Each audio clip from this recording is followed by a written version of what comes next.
Top 1. O Código Planetário Sumério. Em 1889, arqueólogos descobriram, durante uma escavação em Sipar, uma antiga cidade suméria perto da atual Bagdá, uma tábua de argila inscrita com um padrão intrincado de símbolos. À primeira vista, assemelhava-se a qualquer outro registro cuneiforme. No entanto, quando foi traduzida décadas depois, revelou um detalhe surpreendente: um mapa astronômico que representava o sistema solar. O extraordinário era que a tábua listava todos os planetas conhecidos, incluindo Urano, Netuno e Plutão, muito antes da invenção do telescópio. Ainda mais inquietante era que o mapa descrevia os planetas em suas distâncias relativas corretas em relação ao Sol, utilizando um sistema matemático baseado no número 60. De acordo com todo o conhecimento moderno, tal precisão deveria ter sido impossível. O artefato, catalogado como Tábua K-8Nincine-38, continha descrições de rotações planetárias, períodos orbitais e constelações celestes que coincidem com os dados atuais da NASA, com uma margem de erro de menos de 2%. Textos sumérios referiam-se a esses corpos celestes como parte de um padrão cósmico maior, governado por ciclos além da percepção humana. Um objeto listado como o 12º planeta, ou Nibiru, supostamente seguiria uma órbita fortemente elíptica e apareceria apenas a cada poucos milhares de anos. A pura precisão de detalhes desses escritos deixou os astrônomos modernos atônitos. No momento da descoberta, o próprio Plutão ainda não havia sido oficialmente encontrado. No entanto, havia ali uma tábua de 4.000 anos, que o descrevia tanto por sua posição quanto por seu comportamento. As implicações geraram ondas de choque na comunidade científica. O Dr. Ernst Weidener, um dos primeiros tradutores, inicialmente descartou a precisão como simbólica ou mitológica. Mas estudos posteriores que compararam os registros sumérios com a mecânica orbital sugeriram o contrário. Como poderia uma civilização da Idade do Bronze, sem tecnologia óptica, identificar corpos celestes que estão a bilhões de quilômetros da Terra? Suas cidades não possuíam observatórios, nem lentes, nem evidências documentadas de telescópios. No entanto, seu conhecimento resistiu ao da ciência do século XX. Seu sistema de base 60 permitia medições complexas de tempo, medições angulares e cálculos de constantes astronômicas. Após a publicação inicial da tábua, várias descobertas complementares desapareceram misteriosamente dos arquivos dos museus. Entre elas, estavam fragmentos que se acreditava conterem equações sobre ciclos lunares e mapas estelares. Pesquisadores que tentaram publicar novas traduções tiveram seus financiamentos discretamente retirados. Circularam rumores de que o Museu Britânico teria trancado peças-chave em cofres com controle climático, inacessíveis ao público. Um curador teria supostamente afirmado extraoficialmente que a divulgação do conteúdo completo dos códices sumérios reestruturaria tudo do que sabemos sobre a linha do tempo do conhecimento humano. Se os sumérios de fato mapearam o sistema solar com tal precisão, surge a pergunta: de onde obtiveram essa informação? Eles alegavam que seus deuses, os Anunnaki, vieram do céu e lhes concederam o conhecimento. A arqueologia convencional descarta essas alegações como metáfora, mas metáforas não calculam excentricidades orbitais com precisão quase perfeita. Metáforas não explicam a inclinação do eixo de Urano ou a atmosfera de metano azul profundo de Netuno. E se os sumérios não estivessem meramente inventando mitos, mas documentando o que lhes foi mostrado? Se isso for verdade, significa que nosso modelo linear de evolução tecnológica é falho. Significaria que o conhecimento avançado não foi descoberto, mas lembrado. E se o conhecimento pode ser lembrado, então deve ter havido alguém em algum lugar. Top 2. Ciência védica do átomo e do cosmos. Em 1903, um linguista britânico que estudava antigos textos em sânscrito deparou-se com algo que superava todas as expectativas.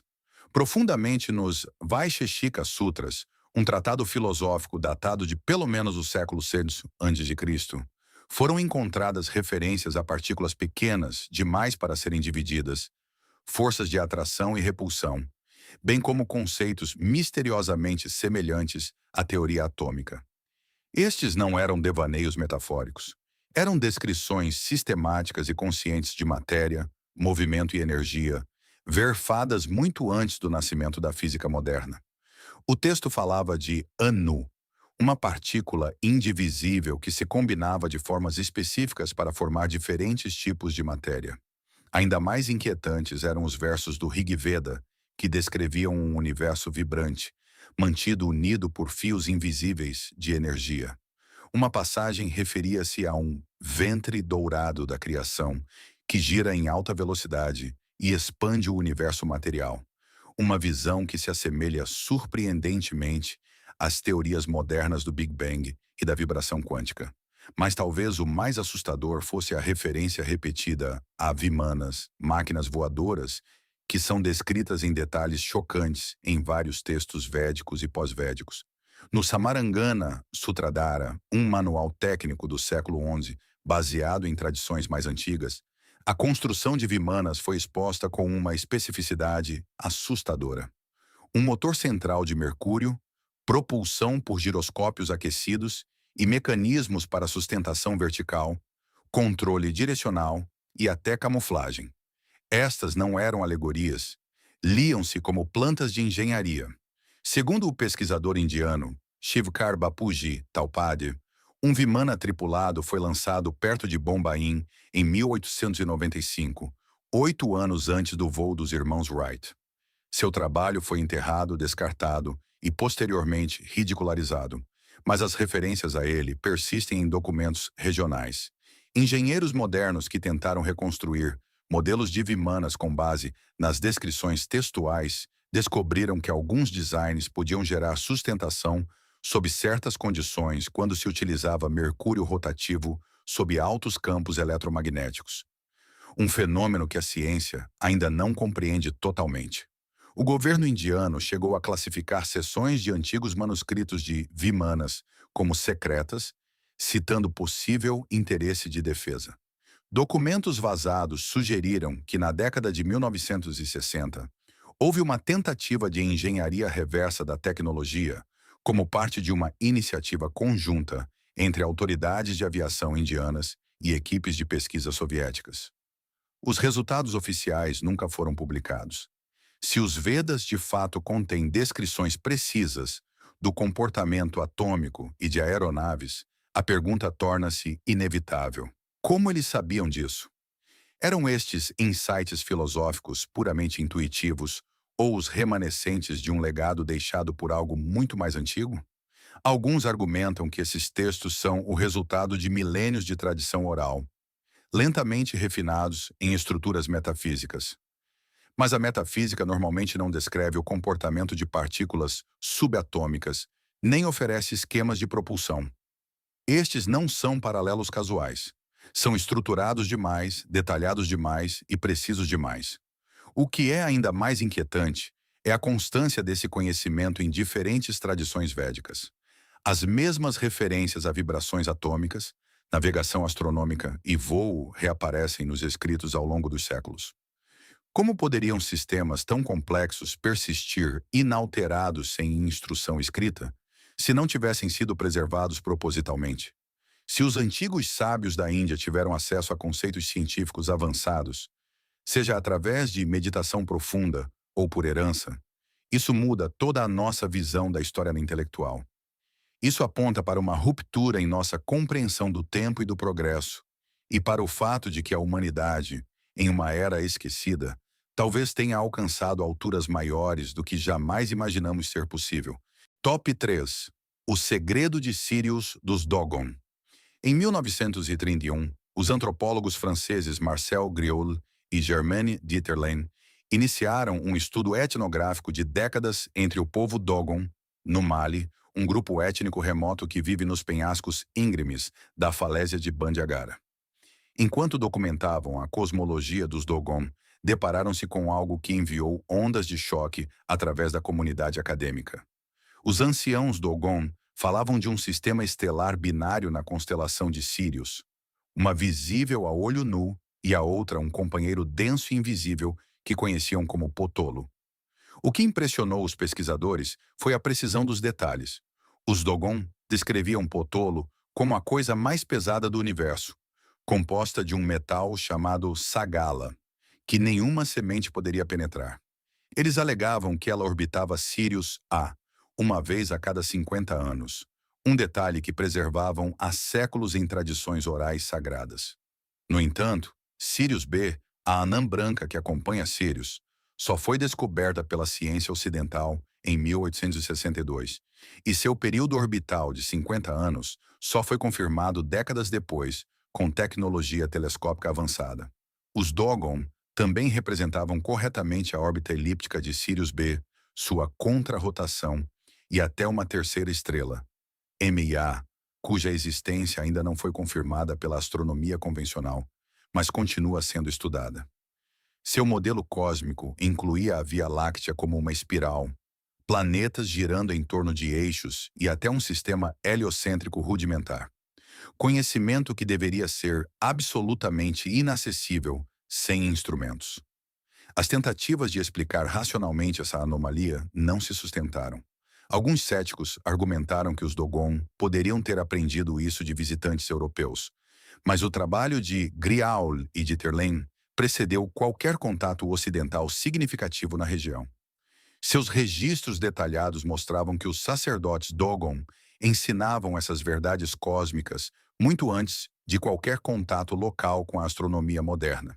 À medida que a controvérsia crescia, evidências fotográficas e notas de campo das expedições originais começaram a desaparecer dos arquivos acadêmicos. Mais tarde, antropólogos que questionaram a narrativa descobriram que suas verbas de pesquisa foram inexplicavelmente cortadas. Quando a National Geographic tentou um documentário sobre a cosmologia Dogon na década de 1980, o projeto foi cancelado sem justificativa. Ainda mais curiosa é a crença dos Dogon de que esse conhecimento veio de seres chamados Nomo, entidades anfíbias que teriam descido do céu em um vaso rotativo sob o som de trovões. Descritos como instrutores e portadores da civilização, os Nomo transmitiram astronomia, agricultura e leis espirituais antes de retornarem às estrelas. As pinturas rupestres dos Dogon mostram figuras semelhantes a peixes em veículos ovais, cercadas por explosões estelares e ondas.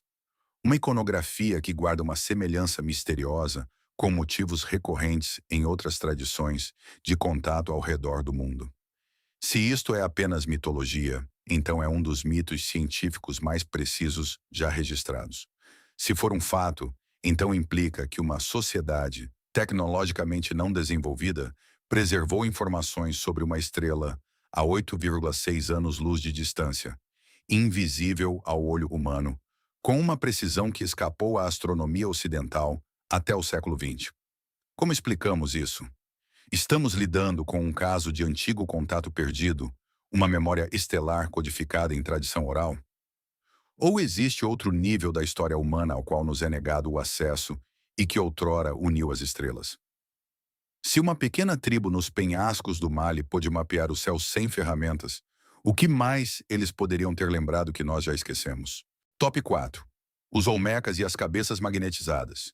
Em 1862, um agricultor nas terras baixas tropicais de Veracruz, México, ao limpar seu terreno, deparou-se com algo monstruoso que emergia da terra.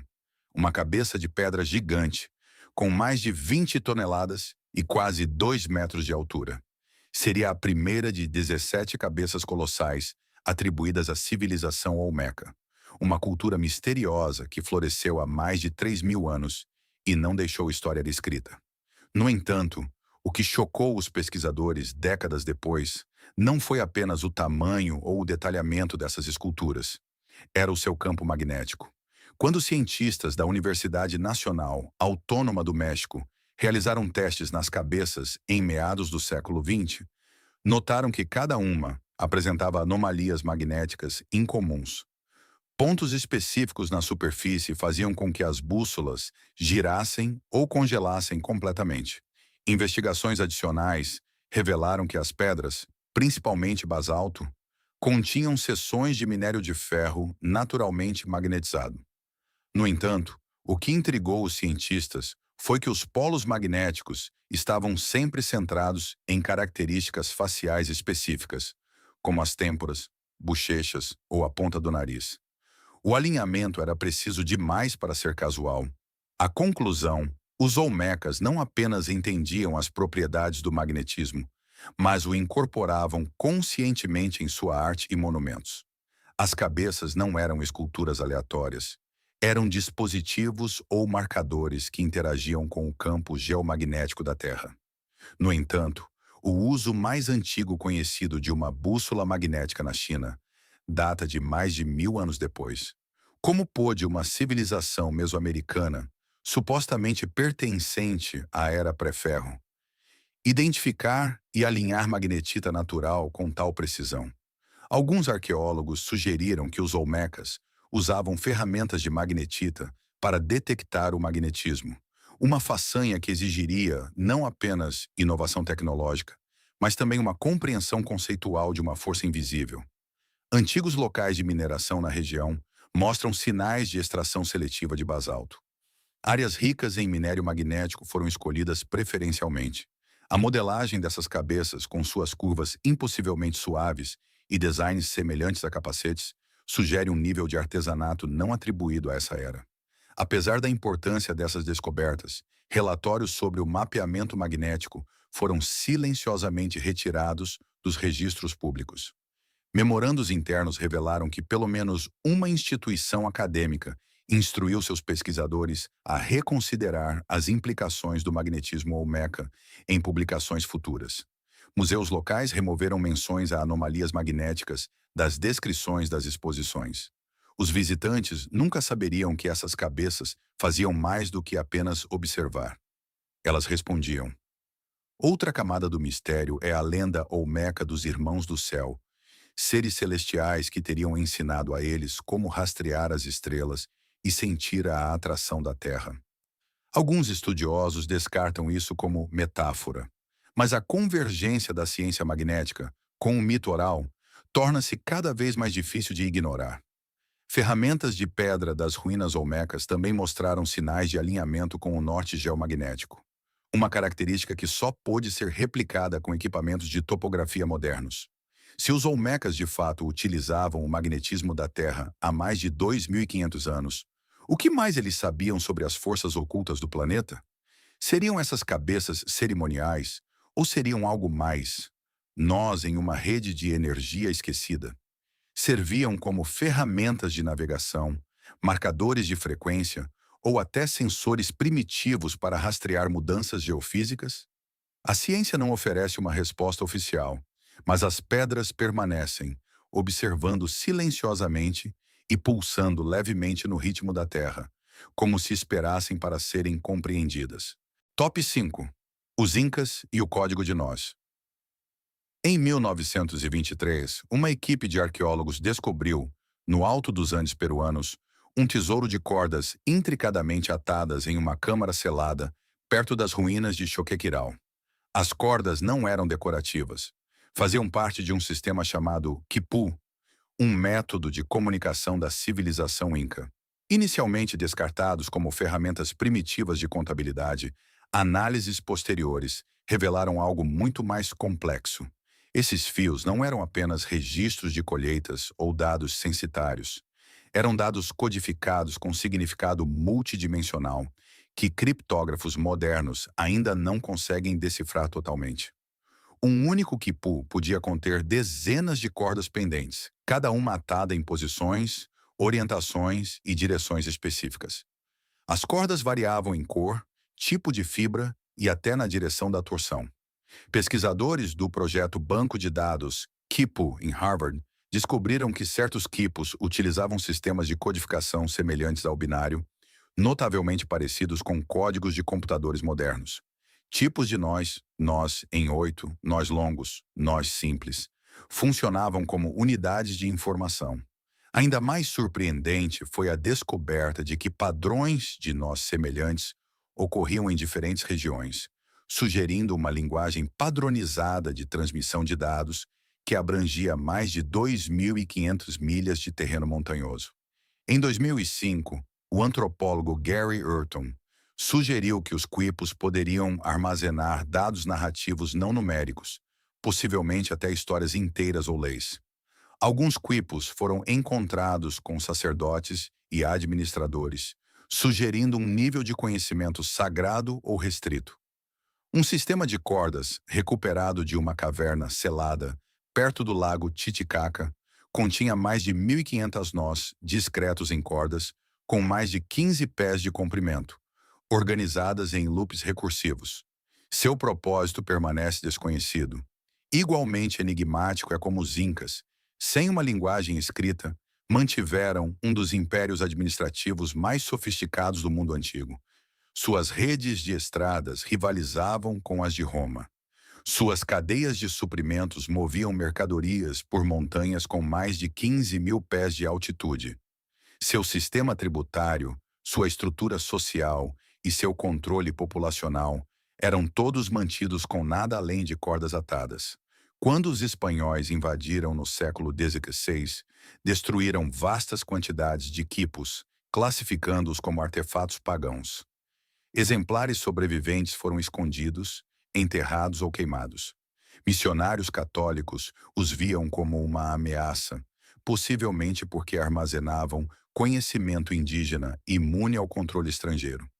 Alguns relatos mencionam cordas que falam, que apenas intérpretes treinados, chamados quipucamaioques, podiam ler. Esses intérpretes foram caçados, silenciados ou forçados a abandonar suas habilidades. Em uma geração, o código foi perdido. Nos últimos anos, tentativas de decifrar digitalmente os quipos, usando IA e modelagem estatística, alcançaram os primeiros sucessos parciais. Padrões surgiram, indicadores de local, tempo e até tipos de eventos. Mas a gramática completa do quipu permanece fora de alcance, trancada na fibra e na torção, como se estivesse protegida pela própria natureza de seu meio. É linguagem sem letras, memória sem palavras. Por que os incas desenvolveriam um sistema tão elaborado se não fosse para preservar algo vital? Seria apenas uma ferramenta administrativa ou seria um arquivo vivo da consciência de uma civilização? Poderiam essas cordas conter registros de tecnologias esquecidas, observações astronômicas ou conhecimento espiritual que ameaçavam a narrativa colonial? Se apenas um único quipu contiver uma mensagem que reescreva a história inca, significa que já perdemos volumes de sabedoria codificada, silenciada pelo fogo, pela conquista e pelo tempo. Top 6. O mestrado dos nabateus na engenharia hídrica. Em 1997, imagens de satélite do deserto da Jordânia revelaram algo que intrigou os hidrólogos. Uma vasta rede de canais antigos, reservatórios e dutos subterrâneos que convergiam para a cidade perdida de Petra, na antiga capital do reino dos nabateus. Petra, esculpida diretamente nos penhascos de arenito cor-de-rosa, há muito maravilhava os visitantes com sua arquitetura. Mas o que realmente desafiava qualquer lógica era como ela sobrevivia em um deserto quase sem água. Quando os arqueólogos examinaram a infraestrutura subterrânea da cidade, perceberam que os nabateus não eram apenas construtores. Eram engenheiros hidráulicos séculos à frente de seu tempo. Sob o terreno árido corriam dezenas de aquedutos cortados com precisão, cada um inclinado, com constância matemática, a menos de 1/4 de polegada por pé. Uma precisão que não perdia em nada para a topografia moderna. Alguns túneis estendiam-se por 10 milhas, desviando a água da chuva de montanhas distantes para o coração de Petra. Escondidos atrás de paredes rochosas estavam sistemas de tubulação de cerâmica, cisternas de pedra com válvulas de escape e reservatórios de múltiplas câmaras, projetados para evitar o acúmulo de sedimentos. Esses sistemas não apenas coletavam e armazenavam água, mas também regulavam o fluxo durante as inundações sazonais, garantindo que Petra nunca secasse, mesmo na pior seca. Um sistema comportava mais de 20.000 galões e era selado com cimento hidráulico que resistia à erosão. Testes na argamassa mostraram propriedades de adesão comparáveis ao concreto romano, embora tenha sido desenvolvido de forma independente e em um clima muito mais severo. Os estudiosos ficaram atônitos. Os nabateus não tinham um sistema de escrita formal nem tratados técnicos. Seu conhecimento de engenharia era transmitido oralmente.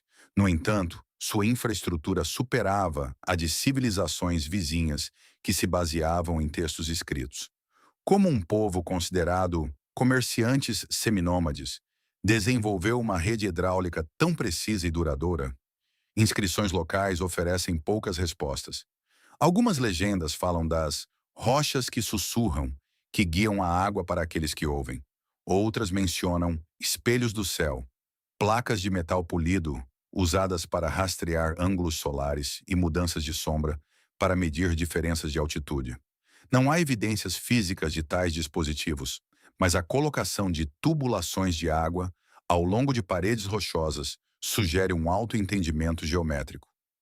Em um cânion, as curvas dos canais seguem uma espiral logarítmica perfeita, uma forma raramente usada antes da era moderna. Tentativas de replicar os métodos de construção nabateus falharam em reproduzir sua resistência à erosão. Vários experimentos contemporâneos com ferramentas e materiais semelhantes resultaram em estruturas que desmoronaram em meses. O sistema original, por outro lado, permaneceu funcional por séculos. Apesar de sua genialidade, a rede de água na bateia é pouco mencionada em textos históricos comuns. Muitos dos canais subterrâneos de Petra permanecem selados ou inexplorados. Pedidos de escaneamentos em larga escala com radar de penetração no solo foram negados, citando preocupações de preservação. Alguns suspeitam que exista ainda mais sob Petra. Câmaras ou máquinas desconhecidas pela arqueologia moderna. Se os nabateus dominaram o controle da água em um dos ambientes mais secos da Terra, as implicações são massivas. Isso sugere que os povos antigos não apenas reagiam à natureza, mas a moldavam, sujeitando-a a uma visão arquitetônica e matemática muito além do que eram supostamente capazes. De onde veio esse conhecimento? Foi desenvolvido em isolamento ou herdado de um antecessor esquecido? Quantas outras cidades perdidas jazem sob a areia, seus segredos trancados na pedra? Top 7. Os antigos egípcios e a cirurgia cerebral. Em 1860, arqueólogos britânicos, ao catalogarem restos esqueléticos na necrópole de Tebas, descobriram um crânio humano com um buraco perfeitamente circular de cerca de 1 polegada de diâmetro, cortado limpamente no osso parietal. Ao contrário das feridas brutais típicas das guerras antigas, este buraco mostrava sinais de regeneração e cicatrização, indicando que o indivíduo sobreviveu ao procedimento. Ao longo do século seguinte, mais de 50 crânios semelhantes foram escavados em todo o Egito, todos apresentando sinais de cirurgia craniana e antecipando a neurocirurgia moderna em milênios. Essas operações não eram grosseiras. Os cortes eram precisos, evitavam grandes vasos sanguíneos e penetravam apenas nas camadas ósseas externas. Em alguns casos, a perfuração correspondia exatamente às áreas de alívio de pressão usadas hoje na medicina moderna para tratar traumas intracranianos. Neurocirurgiões modernos estudaram esses crânios e confirmaram que as técnicas demonstravam um entendimento funcional da anatomia cerebral. No entanto, a descoberta mais surpreendente foi feita em 2007, quando tomografias computadorizadas de uma múmia no Museu do Cairo revelaram sinais internos de um procedimento cirúrgico. Um corte fino foi feito por trás da cavidade ocular até a base do crânio, sugerindo o acesso à região da hipófise, uma façanha que exige conhecimento anatômico íntimo. A múmia foi datada de aproximadamente 1200 a.C. Naquela época, a maioria das culturas acreditava que o coração era a sede do pensamento. No entanto, aqui estava a prova de que praticantes egípcios antigos não apenas haviam localizado o cérebro, mas interagiam com ele de forma direcionada e potencialmente terapêutica. Antigos papiros médicos, como o papiro Edwin Smith, que se acredita ser uma cópia de um texto escrito por volta de 1600 a.C., contém estudos de caso de lesões na cabeça, paralisia e procedimentos que correspondem à lógica da triagem moderna. Algumas entradas descrevem como a pressão em regiões específicas do crânio pode causar cegueira, perda da fala ou até convulsões. O documento categoriza casos por gravidade, prognóstico e opções de tratamento. Em nenhum lugar magia ou deuses são invocados, apenas observação e método. No entanto, esse conhecimento desapareceu. Após a queda das dinastias faraônicas e a ascensão do controle greco-romano, a medicina egípcia foi absorvida, alterada e finalmente suprimida. Até a Idade Média, grande parte dessa tradição de cirurgia cerebral estava perdida. Nenhuma ferramenta cirúrgica foi preservada. Nenhuma escola transmitiu os métodos. Os poucos instrumentos cirúrgicos que sobreviveram, escalpelos de bronze, lâminas de obsidiana, foram descartados como cerimoniais. Quando pesquisadores modernos tentaram publicar resultados sobre a neurocirurgia egípcia, encontraram resistência sutil. Museus recusaram-se a permitir escaneamentos radiológicos de múmias preservadas. Descrições de intervenções cranianas foram omitidas em entradas de catálogos.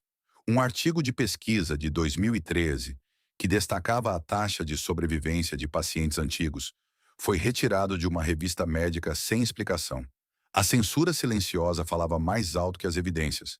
Se os antigos egípcios podiam realizar procedimentos cerebrais complexos, sem anestesia, microscópios ou antissépticos, que tipo de conhecimento nós perdemos? Eles entendiam as funções neurológicas através de séculos de observação, ou eram os últimos herdeiros de uma ciência muito mais antiga e esquecida? E se a precisão cirúrgica que atribuímos aos avanços modernos já foi conhecida e sistematicamente enterrada pelo tempo, pela conquista e pelo medo do que ela poderia revelar? Top 8. A matemática dos babilônios que prevê eclipses. Em 1955, pesquisadores nos cofres do Museu Britânico, ao reexaminarem uma coleção de tábuas de argila das ruínas da Babilônia, fizeram uma descoberta importante. Uma tábua específica, conhecida como Plimpton 322, continha uma lista de números em escrita cuneiforme. Por décadas foi descartada como um registro administrativo ou ferramenta de ensino. No entanto, uma análise mais profunda revelou algo diferente. A tábua codificava ternas pitagóricas mais de 1000 anos antes de Pitágoras nascer. Descobriu-se que os babilônios possuíam conhecimentos trigonométricos avançados, e isso foi apenas o começo. Em 2008, outro grupo de cientistas, ao estudar mais tábuas babilônias, descobriu tabelas com posições lunares, meses e registros de eventos celestes que permitiam a previsão de eclipses com uma precisão espantosa. Os babilônios rastreavam o ciclo de Saros, um período de 18 anos, 11 dias e 8 horas, que usavam para prever eclipses solares e lunares. Esses registros não eram mitos, eram conjuntos de dados plotados graficamente ao longo de gerações e depois codificados em um sistema numérico de base 60, capaz de capturar frações de tempo e movimentos angulares. Uma tábua descrevia a velocidade angular de Júpiter sobre a eclíptica, com medições que, convertidas para unidades modernas, coincidiam com uma margem de erro de 1%. Astrônomos babilônios, trabalhando sem telescópios ou mesmo o conceito de cálculo infinitesimal, desenvolveram um entendimento geométrico do movimento planetário que só reapareceria no Renascimento. Eles alcançaram isso através de grades, razões e cálculos iterativos, criando um sistema matemático visual que beirava a analítica gráfica. Igualmente impressionante era seu conceito de tempo.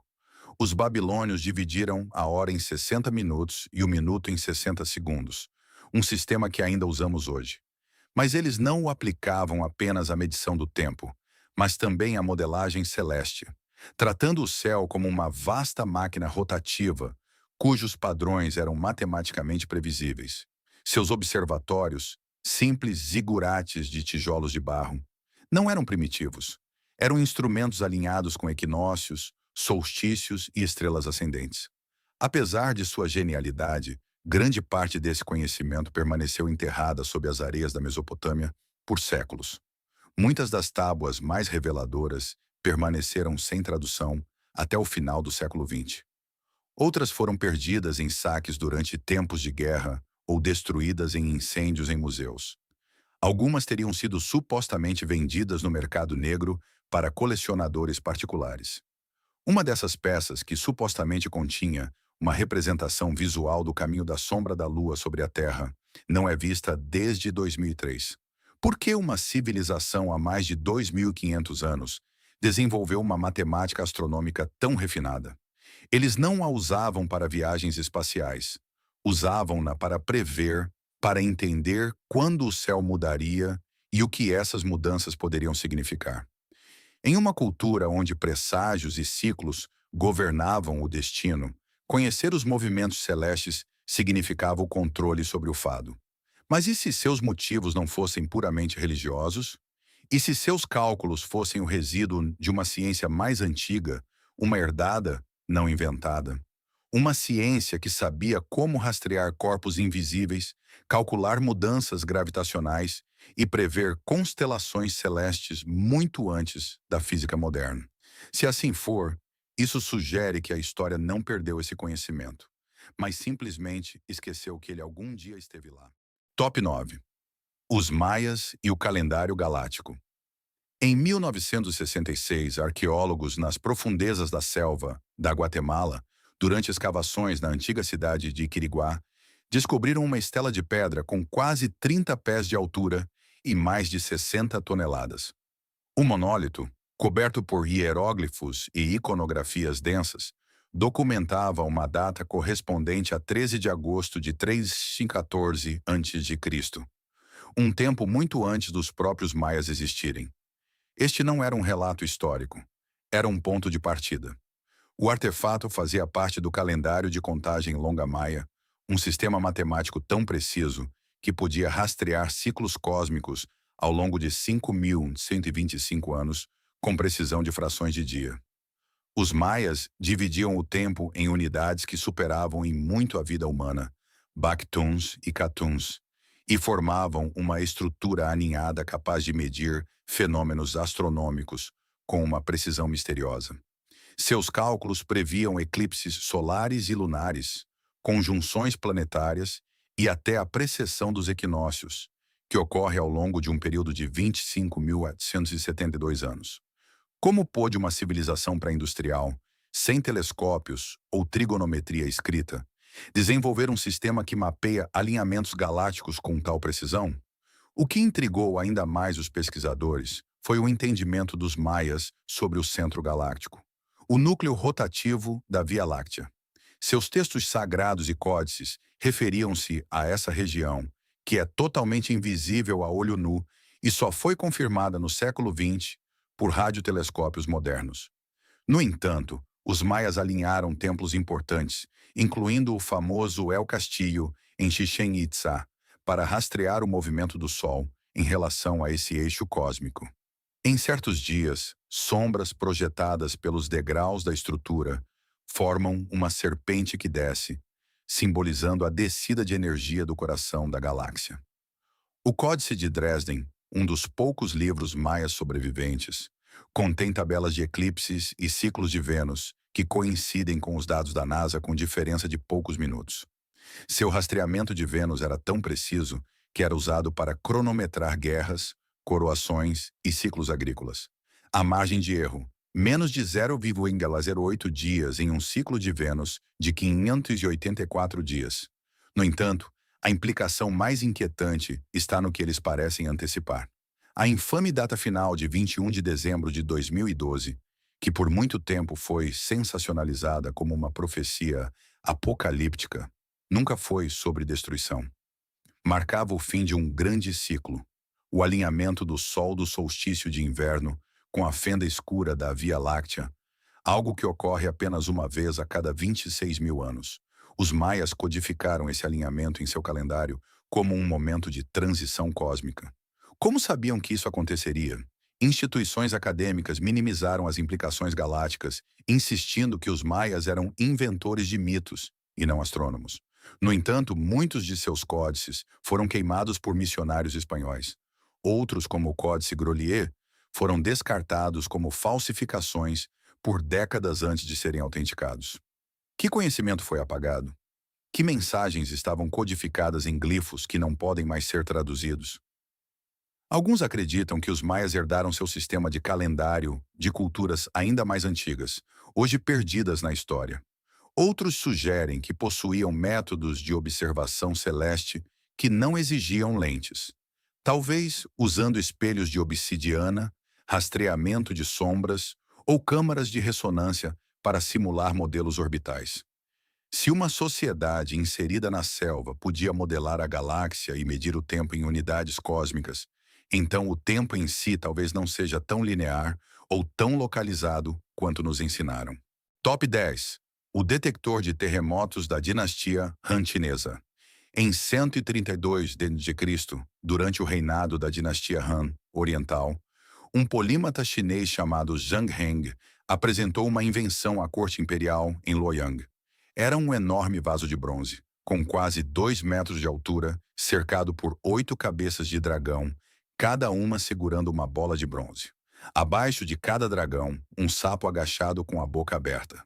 O dispositivo, hoje conhecido como Houfeng Didong Yi, foi o primeiro sismoscópio do mundo.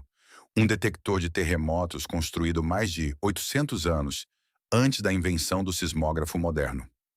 A máquina de Zhang Heng podia sentir terremotos a centenas de quilômetros de distância.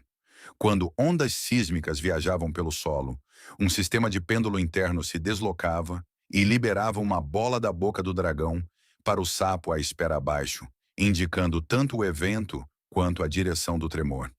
Em um caso registrado, o dispositivo foi acionado sem que houvesse um tremor local.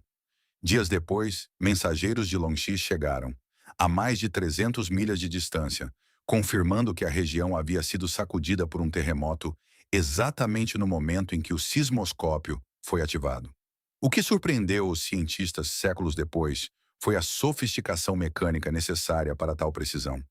Acredita-se que os componentes internos, embora perdidos com o tempo, incluíam uma massa suspensa que possivelmente flutuava em líquido e podia detectar deslocamentos direcionais do solo, um princípio redescoberto apenas no século XIX.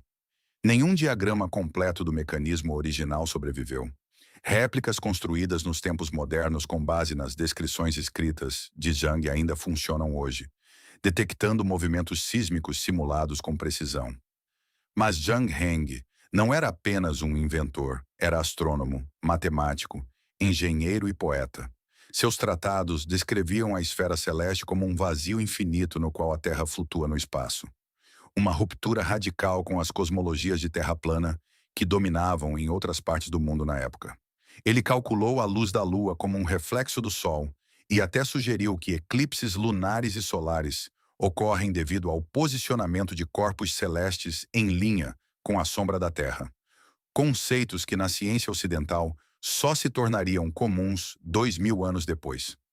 Após sua morte, no entanto, as obras de Zhang foram marginalizadas. A queda da dinastia Han levou à perda de muitos textos científicos. Seu sismoscópio desapareceu dos registros imperiais. Dinastias posteriores focaram em interpretações espirituais de desastres naturais, degradando a maravilha mecânica de Zhang à categoria de lenda. Quando missionários ocidentais depararam-se com referências ao dispositivo séculos depois, descartaram-no como folclore impossível. Mesmo hoje, fora da China, poucos sabem que tal dispositivo algum dia existiu. Museus frequentemente relegam as réplicas a notas de rodapé em exposições de engenharia. Artigos científicos sobre as inovações mecânicas da China antiga raramente são traduzidos ou amplamente divulgados. No entanto, entre aqueles que estudam tecnologias perdidas, o sismoscópio de Zhang Heng permanece como uma ruptura na linha do tempo aceita. Um momento em que o insight antigo superou brevemente o entendimento moderno. Como Zhang desenvolveu tal invenção em uma era sem eletrônica, sem acelerômetros e sem comunicações globais? Estaria ele construindo sobre um tesouro de conhecimento hoje perdido ou redescobrindo princípios conhecidos por civilizações antes dele? Se a dinastia Han podia detectar terremotos distantes com sistemas mecânicos precisos, então a linha de falha que deveríamos investigar É talvez aquela que separa o que nos é ensinado do que possivelmente era realmente sabido. Estas 10 civilizações, espalhadas por continentes, separadas por milênios e sem contato entre si, de alguma forma convergiram para um conhecimento que desafiava seu tempo. Mapearam estrelas invisíveis, mediram movimentos planetários com precisão misteriosa, manipularam campos magnéticos, realizaram cirurgias cerebrais, rastrearam o pulso da Terra e registraram o giro da galáxia em pedra. Isso não é uma coleção de coincidências, é o eco de um padrão sistemático, um que sugere que a história da humanidade pode ser menos uma ascensão linear e mais uma amnésia cíclica. O que une essas histórias não é apenas a genialidade, mas a ruptura. Cada caso representa uma fenda, um momento em que uma civilização rompeu as fronteiras do que a ciência moderna afirma ser possível. E em quase todos os casos, esse conhecimento foi perdido, destruído ou deliberadamente enterrado.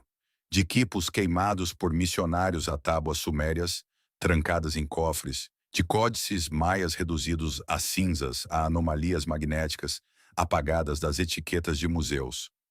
A supressão é constante demais para ser ignorada. Por trás dessa supressão estão frequentemente forças familiares. Conquista, colonização, ortodoxia e controle. Governos reescrevem a história. Impérios apagam o que ameaça sua autoridade. Religiões difamam cosmologias concorrentes. Instituições descartam descobertas inconvenientes, como pseudociência. E em algum lugar, nas margens de arquivos esquecidos e escavações seladas, jaz a planta de um passado mais avançado em ruínas, espalhada por templos, ossos e códigos intraduzíveis. A tragédia não é apenas a perda de artefatos, mas a perda de potencial. Que curas, que energias, que compreensão da consciência ou dos ritmos da Terra poderíamos já ter descoberto, apenas para enterrá-los sob areia, cinzas ou burocracia? E se os segredos para a água limpa em desertos, para o armazenamento de informações sem eletricidade, para o rastreamento de mudanças tectônicas ou o acesso a partes esquecidas da mente já fossem conhecidos há muito tempo e descartados porque vieram das pessoas erradas na hora errada? E o perigo não passou. Mesmo hoje, a exploração do conhecimento antigo enfrenta o ridículo. Descobertas que não se encaixam na linha do tempo comum são silenciosamente ignoradas ou apresentadas como anomalias. Cientistas que propõem conexões mais profundas são desacreditados. No entanto, as evidências continuam a vir à tona, em ruínas expostas pela erosão, em estrelas mapeadas por culturas pastoris, em sistemas elegantes demais para serem casuais. Não se trata apenas do passado. Trata-se da possibilidade de estarmos vivendo em uma versão curada da história, que escolhe o que temos permissão para saber. E se essas civilizações de fato tiveram acesso a uma camada mais profunda da realidade, seja através de observação, herança ou contato, então o que elas sabiam ainda pode estar esperando sob o gelo, sob a terra, sob séculos de incredulidade. A pergunta não é mais se essas civilizações sabiam demais. A pergunta é: quem decidiu que é perigoso demais para nós sabermos? Se esses segredos antigos mudaram a maneira como você vê a história do nosso mundo, por favor, inscreva-se em nosso canal e deixe um like. Dedicamo-nos a escavar a história que eles tentaram tanto enterrar. Vamos plantar as sementes para uma nova compreensão do nosso futuro. O próximo tesouro de conhecimento oculto será revelado muito em breve.